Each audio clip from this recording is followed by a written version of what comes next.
Hello students, welcome you back to the chapter ratio proportion, and this is video 2 for ratio proportions. I hope you have gone through video 1 in which I have discussed with you about the ratio and proportion as included in the syllabus of CISCE. You did the problems based on the mean proportion, the fourth proportion, what is proportion, exactly the thing. So here we are going to discuss more about the same thing. We are going to discuss about what is a proportion. Again, it's two ratios. When they're equal, they are called proportions, and all the four things like A by B equal to C by D, this A, B, C, D are called as a proportionals. And in this particular video we have discussed about basically the properties of the proportion. In this particular video we have discussed about I have discussed over here the properties of proportions, that is the invertendo, the alternando, the componendo, dividendo, and when componendo, dividendo occurs together. I have included over here four example problems, the four basic problems, four example problems which are very crucial kind of a problem. I hope this video, after you see the example, this will all help you out when solving the problems from your exercises. Now let's go to the video. Let's see the whole video, and when you see both the videos, part 1, part 2 together, I think the ratio proportion chapter that is in the council's syllabus is covered up fully.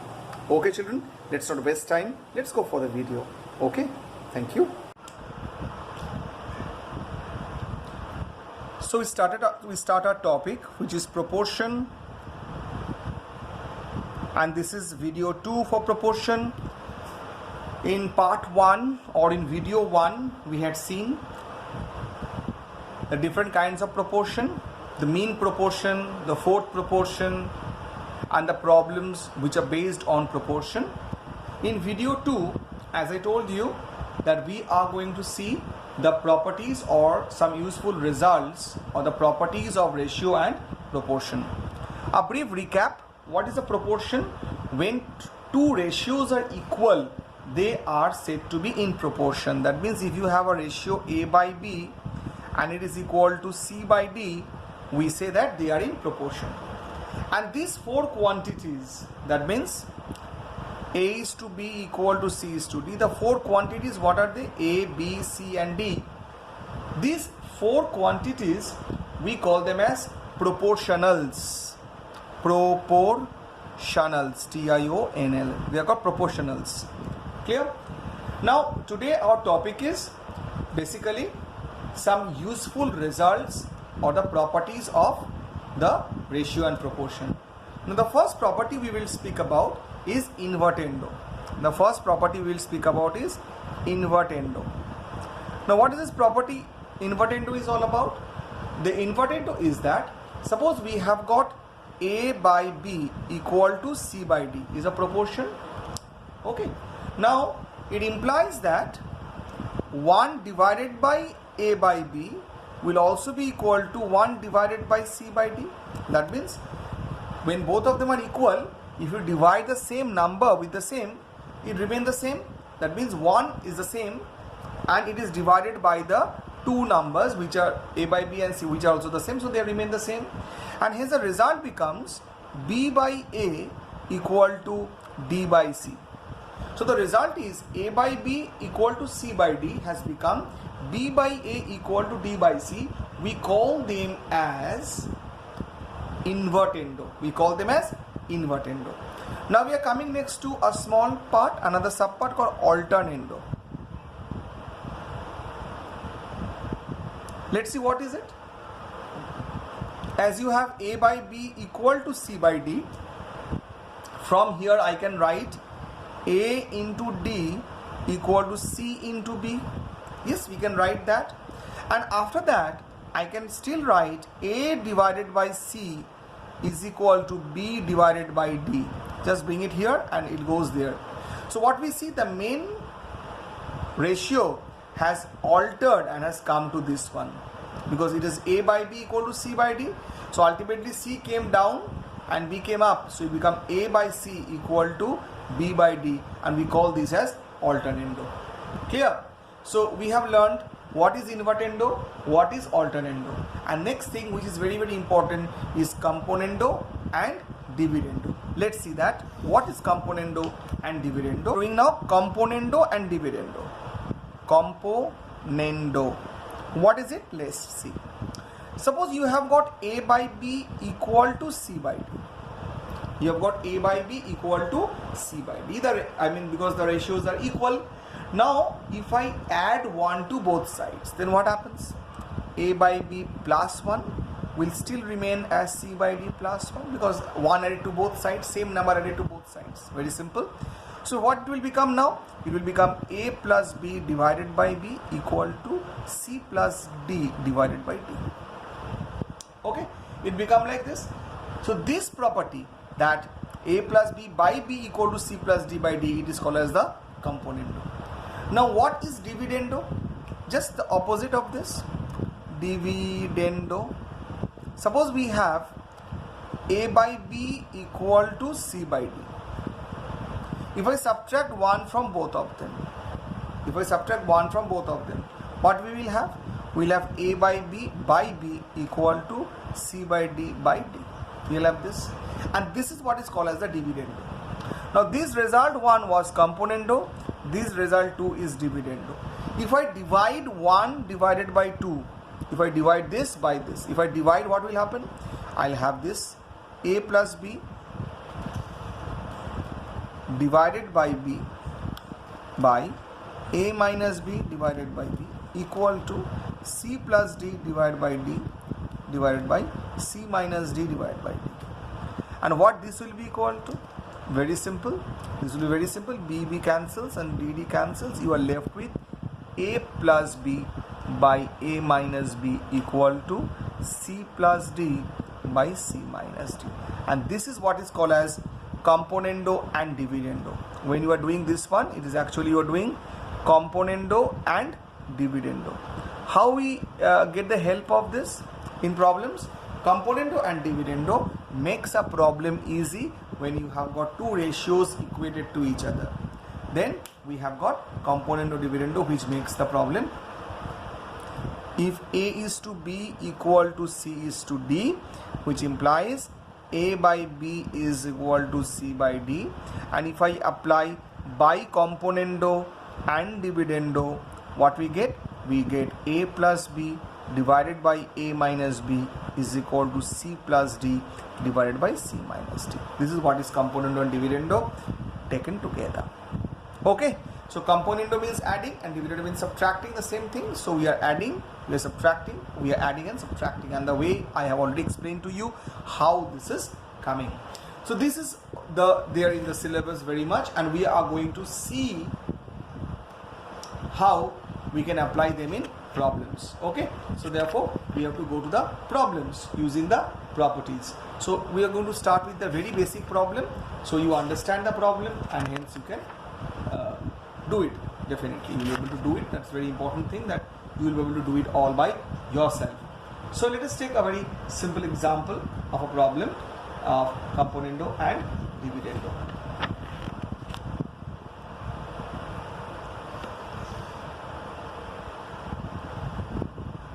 Suppose it is given, example number 1, A is to B equal to C is to D.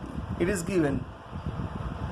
So we now asked to prove that 3A plus 4B, okay, divided by 3A minus 4B is equal to 3C plus 4D by 3C minus 4D. This you have to prove. This you have to prove. Let's start. This is given and this you have to prove. Let us start with this.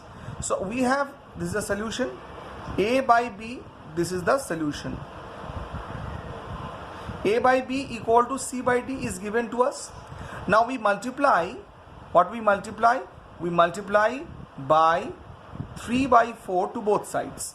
If I multiply 3 by 4 to both sides, I'll get 3A by 4B equal to 3C by 4D. Now what we apply? After we multiply 3 by 4, we got this. Now apply componendo and dividendo. Componendo and dividendo. What will happen? 3A plus 4B, 3A minus 4B is equal to 3C minus 4D by 3C minus 4D. And it is proved. This is example 1, the very first problem, where you have to multiply both sides and then you simplify to prove what is there. Okay, now we are going to go for example 2. Example 2, a little bit difficult problem, because definitely we will have to solve the problem that is coming for the board examination kind. I am taking a slight difficult problem. It is given that x equals to square root of 2a plus 1 minus square root of 2a minus 1 divided by square root of 2a plus 1 minus square, this is plus, minus square root of 2a minus 1. And you are required to prove, means prove that, what you have to prove that x square minus 4ax plus 1 equal to 0. Okay, now look very carefully the problem. This is given to you and you have to prove that this x will be considered as x by 1. Okay, now look how componendo and dividendo help us to make the problem simple. It is x by 1 equal to this is given to us. Now we are going to apply over here componendo and dividendo over here. So if I apply componendo and dividendo, I will get x plus 1 by x minus 1 is equal to the whole component plus this component counts, because the whole thing is a, this is b, so I'll have a plus b. That means the whole component, if it is written a plus b,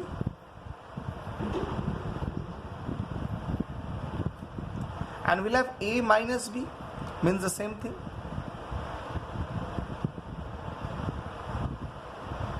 Minus means the sign is changing. Look at it, the sign changed. I'm changing the sign, this and this become plus. There is a change of sign. Can you understand this? There is a change of sign that has happened. Okay, there is a change of sign that has happened.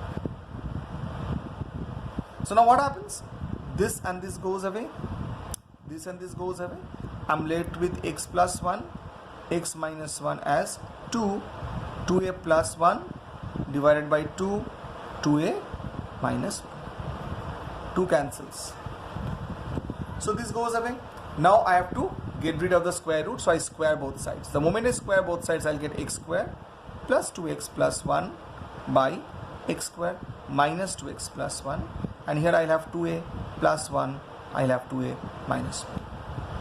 The problem is still not yet over. I still have got some big fractions. I will again apply componendo and dividendo here. So the moment I apply componendo dividendo, see what happens. X square plus 2x plus 1, because this is a plus b. This whole thing is a, this whole thing is b. So this plus this, plus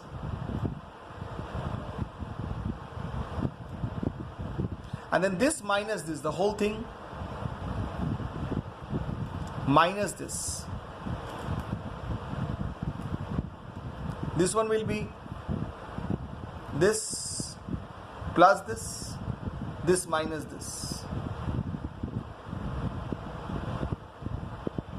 It goes like that.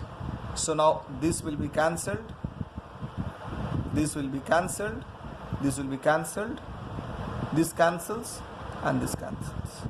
I'm left with 2x square by 4x equals to 4a by 2. I'm simplifying. I'm left with x square is equal to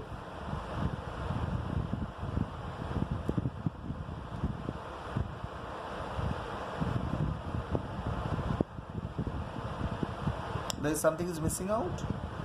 4a by 2. Oh, it is x square plus, sorry, small mistake. So when we do, we get 2x square plus 2 by 4x equals to 4a divided by 2. I cross multiply.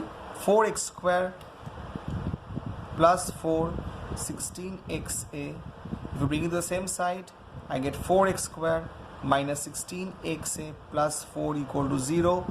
Now take 4 common. You are left with x square minus 4xa plus 1 equal to 0, and which gives the 4 goes down. So you are left with x square minus 4xa plus 1 equal to 0, and that's proved. So this is how the componendo and dividendo can be applied to solve the problem. Is it okay? So we'll go to example 3, another type of example where componendo and dividendo can be applied, but using another concept. Let's see how example 3 with now. Example 3.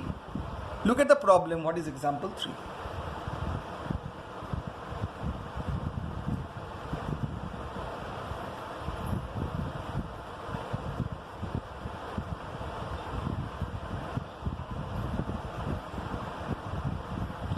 Look at the problem. This is example 3 and x cube plus 3x by 341 equal to, this is given to us. Now how to solve? In the beginning we find that these are quite similar kind of a term and they are away from each other. So first I will apply alternando. So by applying alternando I'll get them on one side. Question is why I'll get them on one side? Because this side we should have an only or with x, other side should be with the number, and then we apply componendo and dividendo. So if I apply componendo, what happens?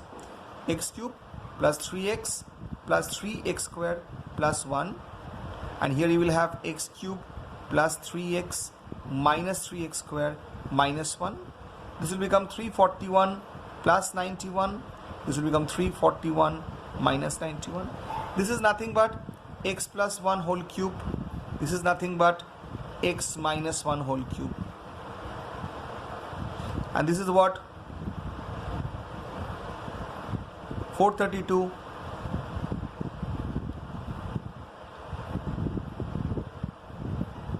cancellation can happen.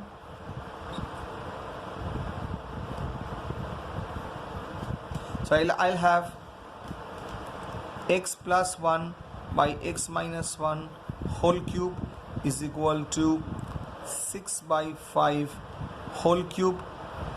Base power are equal, so base are same. That implies x plus 1 by x minus 1 equals to 6 by 5. And hence what will happen? Cross multiplying, 5x plus 5 equal to 6x minus 6. So 5 plus 6 equal to 6x minus 5x. 11 equal to x. The value comes and this is the answer. Find the value of x is the answer. So have you seen how we have used at first alternando and then just go through it, how we have used alternando in the at first, and then we have done componendo and dividendo. This is the problem of example 3 or type 3 problem. Now this is example 4. P equals to, this is given to you, find the value of this is a question. Now here many a time children make mistake by putting the value of P directly over here and they try to simplify, and ultimately when you put the value, substitute the value of P here and try to simplify, you will find that you are going in a very difficult situation. So we have to use a very little bit of different way of working it out. See the solution how we use it. So this is my thing which is given to me. This clearly shows that there is an outcome of a componendo and dividendo. P plus 2x, P minus 2x clearly shows there is an outcome of a componendo and dividendo. So how it comes, let's see. So if this is my expression, I can write this one as P equal to 2x into 2y divided by x plus y. And then by alternando, I can bring this 2x down. So I'll have P by 2x equals to 2y by x plus y. Have you seen? This has been brought down. Now I apply componendo and dividendo. What will happen?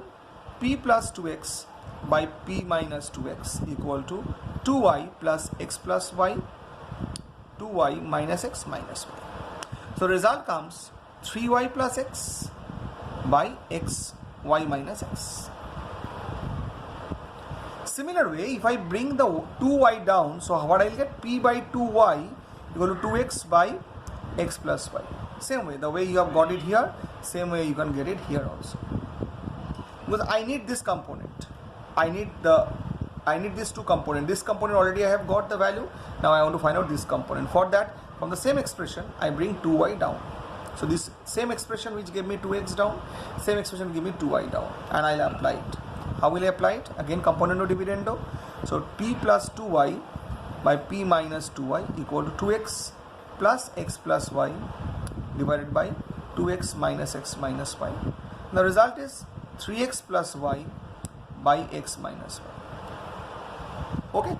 Now according to my problem, I need to add both of them because my problem is P plus this component plus this component. What does it mean? That if I have to do P plus 2x, P minus 2x plus p plus 2y by p minus 2y. If I have to add them up, what I should add them? I should add them together. That means 3y plus x by y minus x plus 3x plus y by x minus 1. Take minus common from here. The moment you take minus common, what will happen? Things become much simple. If you take minus common, plus the plus minus become minus 3x plus y by y minus x. Now take LCM and then solve it. If you take a y minus x, it will become 3y plus x minus 3x minus y, and then what the result of this one will be? 3y minus y will be 2y, x minus 3x will be minus 2x divided by y minus x. Take 2 common, y minus x divided by y minus x, it cancels and the answer is 2. So this is the fourth example which can be solved. See the video once again so that you understand these 4 kinds of problem. So these are the basic 4 kinds of problem. If you know, we know, you will be able to solve the problem which is given in your exercises. So please children, go through this video. I hope it will help you out to solve the problems of ratio and proportion based on the properties. Thank you very much. Thank you for watching the video.